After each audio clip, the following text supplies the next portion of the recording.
Welcome to Leading Organizations That Matter, a podcast about leadership and how we find impact, meaning, and joy in our work.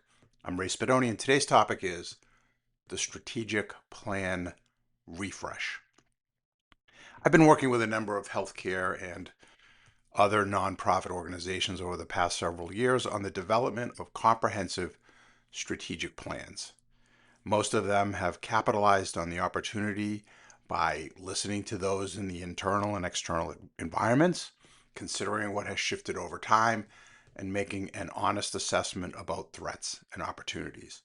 These processes have been helpful and engaging, but there has been one interesting and I'd say new common denominator in the discussions with boards of directors. In the past, boards would listen and contribute and question the proposed plan all the way up to its final acceptance. Then, a subset of the board, or maybe sometimes the entire group, would revisit the plan 3 to 5 years later, beginning with an assessment phase, answering the question, how did we do against the plan? Leaders often provided a presentation or a scorecard of performance of some type, and then the cycle would begin again. But more recently, many of the boards I'm working with are asking a couple of questions. First, how can we more actively stay involved in the process over time? That's because they have a sense that things are shifting more quickly. And then secondly, how will we know how it's going or whether we need to shift as an organization?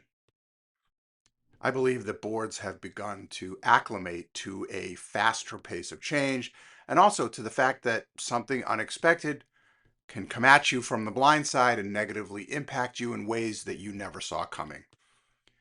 Going back a few years, the pandemic introduced that concept to all of us and in a pretty dramatic fashion. As a result, boards are keen on making sure that they have a cleaner and clearer line of sight into the strategic issues and at intervals shorter than every 3 to 5 years. I've been recommending to my clients 3 strategies. 1, make sure that your tactics include measurable deliverables. In other words, be clear right up front what the definitions of success will be for your key goals so that there can be a more limited debate over time regarding whether you've sufficiently advanced towards the goal or not. 2, consistently deploy simple scorecards showing green, yellow, red status, that sort of thing for each deliverable, and which you review with the full board or a subcommittee of the board at least twice a year. In many organizations, more often than that won't make sense at all, as there just won't be enough that's changed over time if to do it in shorter intervals. For projects that do evolve more quickly, dedicated meeting agendas should include related updates. And then third, plan right up front to have a formal refresh. At roughly the halfway point between plans, review the initial goals and assess progress. Then, if needed, modify the plan for the balance of the time frame. This should be done formally and in writing.